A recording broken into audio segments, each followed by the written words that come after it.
ये ऑपरेशन वो करेंगे जिन्हें दुनिया इंसानी मगरमच्छ कहेगी। ये एक ऐसा हमला होगा जिसका न कोई सबूत होगा न ही कोई गवाह होगा। मैम, पाकिस्तान को हराने का रास्ता जमीन से नहीं बल्कि पानी के नीचे से होकर जाता है।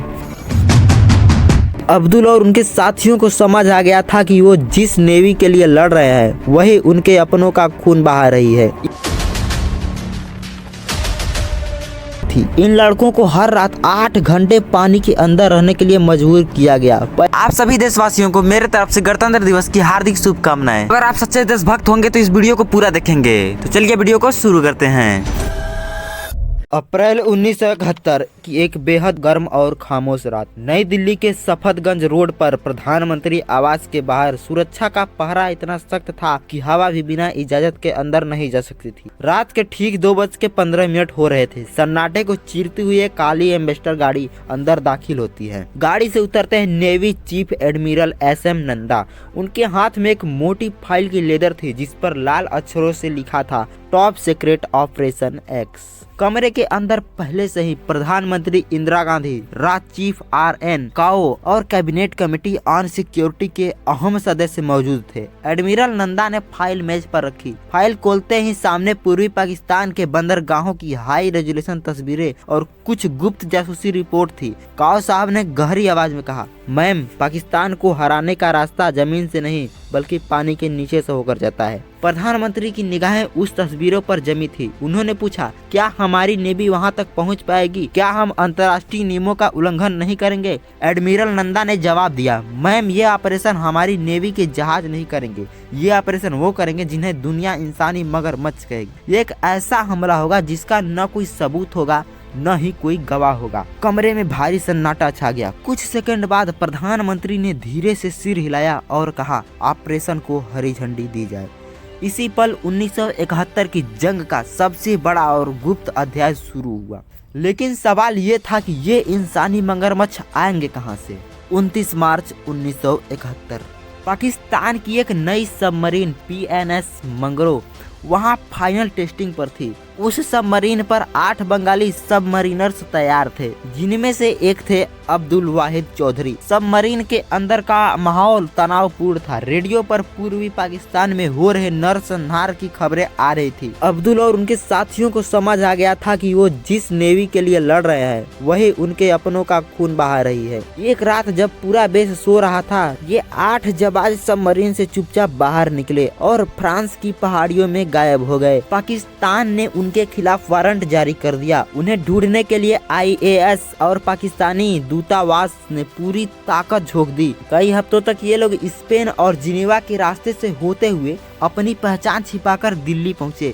जब ये राज चीफ RN काओ के सामने खड़े हुए तो उनकी आंखों में सिर्फ बदले की आग थी। काओ साहब ने उन्हें गौर से देखा और पूछा, क्या तुम अपने ही देश की नेवी के खिलाफ लड़ने को तैयार हो? अब्दुल का जवाब छोटा पर सटीक था, सर, वो अब हमारा देश नहीं रहा। यहीं से रा को वो कोर टीम मिल गई जिसे ऑपरेशन एक्स को लीड करना था। रा को अब एक ऐसी जगह चाहिए थी जो दुश्मन की नजरों से दूर हो लेकिन पानी के करीब हो। पश्चिम बंगाल के पलासी में भागीरथी नदी के किनारे एक घना जंगल चुना गया। इनका कोड नेम रखा गया कैंप C2P। इसकी कमान सौंपी गई इंडियन नेवी के दिग्गज कैप्टन GM मार्टिस को। मार्टिस साहब को आदेश थे कि अगले 4 महीनों में उन्हें 400 किलर मशीन तैयार करनी है। इन 400 लड़कों को मुक्त वाहिनी के कैडरों में से चुना गया। ये वो लड़के थे जो समंदर के किनारे पले बढ़े थे और पानी को अपनी मुट्ठी में रखते थे। लेकिन इनकी ट्रेनिंग किसी नरक से कम नहीं थी। इन लड़कों को हर रात 8 घंटे पानी के अंदर रहने के लिए मजबूर किया गया। पैरों में लोहे के भारी वजन बांधकर उन्हें नदी के तल पर घंटों चलना सिखाया गया ताकि वो बिना हिले डुले घंटों तक पानी में छिपे रह सकें। इनके पास सांस लेने के लिए कोई आधुनिक सिलेंडर नहीं था।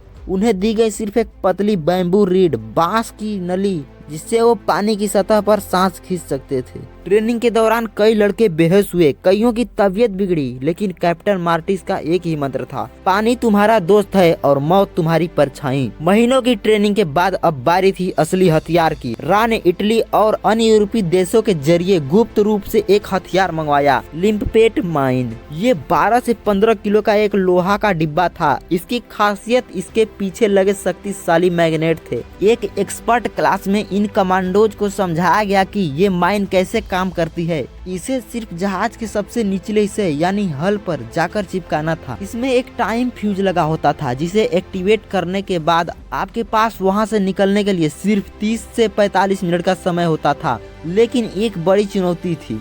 चटगांव और मंगला पोर्ट्स पर पानी के अंदर पाकिस्तान ने एंटी सबमरीन नेट्स और बारीक लोहे के जाल बिछा रखे थे।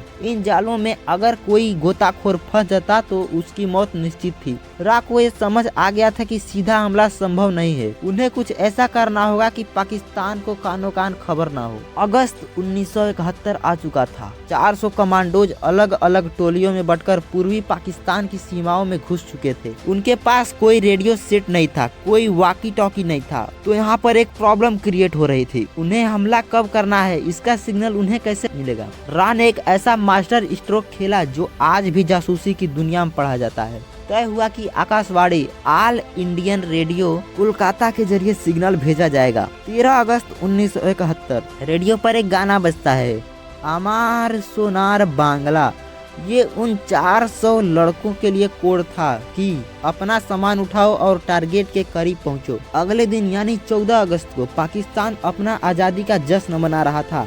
लाहौर और ढाका में जश्न के चिराग जल रहे थे। तभी रात के ठीक 8 बजे रेडियो पर दूसरा गाना गुजा, आमी जे तुम्हारे सोनिए छिलाम।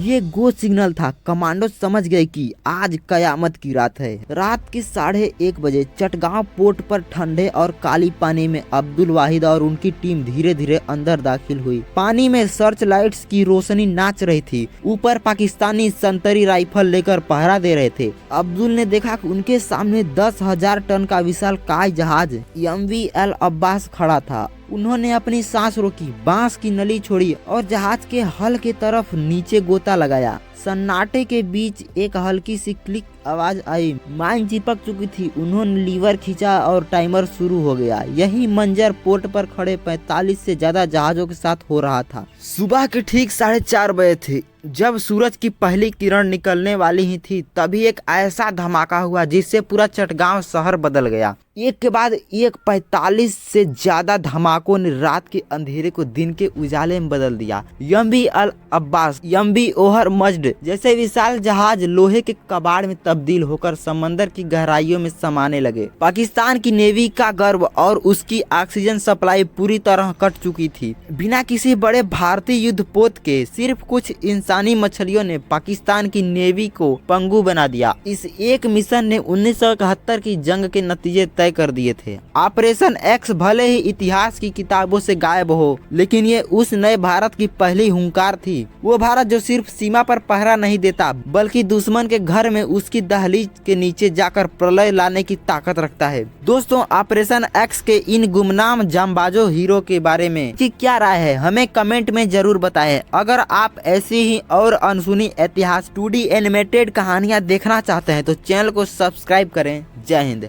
और आप सभी को हैप्पी गणतंत्र दिवस।